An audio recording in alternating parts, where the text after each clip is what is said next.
Well, hello everyone, and welcome back to day 7 of our 24-day Advent box extravaganza. What we're doing is we're going through this box. There's 24 cubbies. Each day we're breaking into a different hole or cubby and pulling forth an item that would be a great stocking stuffer for the person in your family that is a camper, an outdoorsman, a bushcrafter, or a survivalist. These are really great items. They're affordable, and they're things that I think everybody who is trying to be out in the woods, outdoors, could really use. Now, today is very special because it is December 7th, and it is Pearl Harbor Day. So take a few moments to remember, first of all, those who died on Pearl Harbor Day, on the day, December 7th, 1941, when the United States was attacked suddenly by our Japanese enemies in a surprise dawn attack. Thousands of Americans died in that attack, and it precipitated our entry into World War II.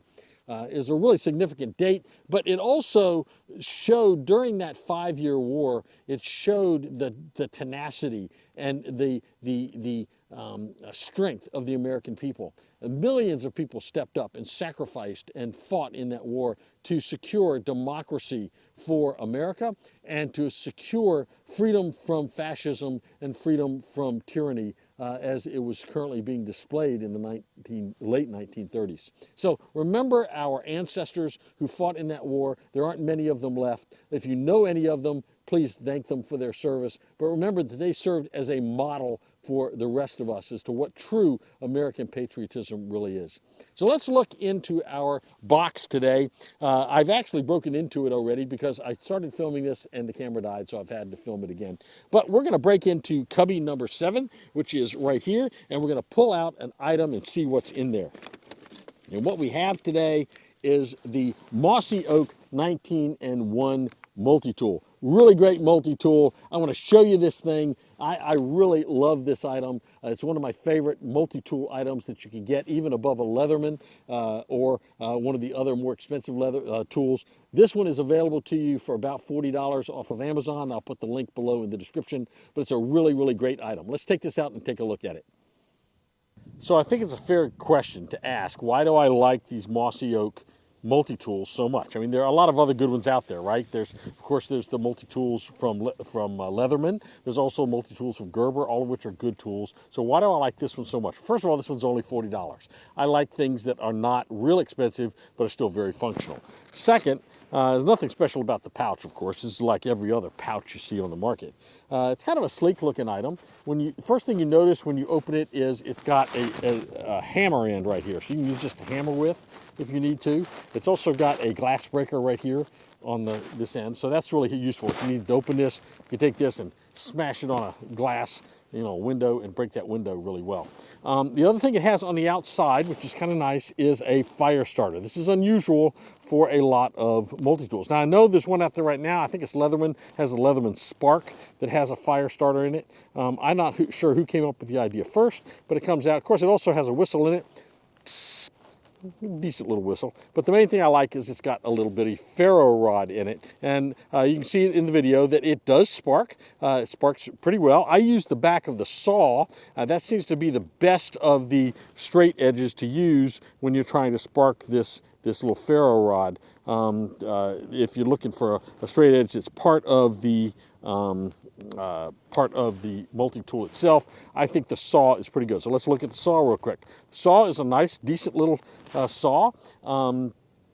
I've got a demonstration you can see on the video where I'm able to saw through some wood. I don't know why you really want to do that unless you want to cut green shoots off of a tree, maybe for some use of some sort. That's when that would become handy. You saw I used it in another video where I actually cut through one of those ProTech or ProCamp Tech fire sticks, which is really useful. Again, this particular one, all the tools, the bladed tools, have a lock on them. So all I can do is press this in and release it, and it locks. Now, if I take the knife out, see, the knife is here, I guess. If I can get it out, here it goes. So here's the knife, and it locks. See, it doesn't move. I can't move it. That's because it's got a little, almost like a liner lock, but it's on the outside. But I just press that in, and that folds back. This knife is not a really great knife. I don't like knives with these serrated edges.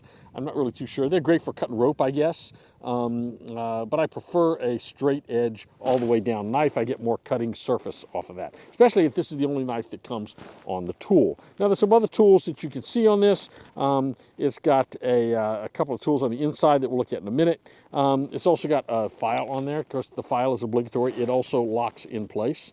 All the tools on the outside lock in place. Now when I open this up, I've got a pair of pliers. These are almost like needle nose pliers. You can see they're pretty thin. Also, the cool thing about this, these cutting blades here are replaceable. I don't know where you get the replacements, but if these get dull, you can buy replacements and replace those. So that's kind of nice. In addition, it's got some measuring marks here if you need to measure anything. And it's also got a couple of other tools. You've got here, you've got an awl.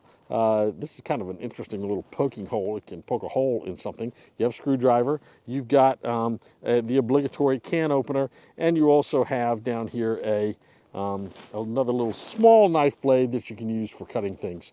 So that's nice. You do have a pair of scissors. If I can get it out, you have a nice pair of scissors right here that you can use. So those are kind of nice, and they're not really spring-loaded. So those scissors aren't spring-loaded, but that's okay. Well, that's it for day number 7, Pearl Harbor Day. Hopefully you take a few moments to remember our veterans and to remember those who sacrificed for our country's freedom. In the meantime, stay strong, stay prepared, have a blessed day, and a very Merry Christmas.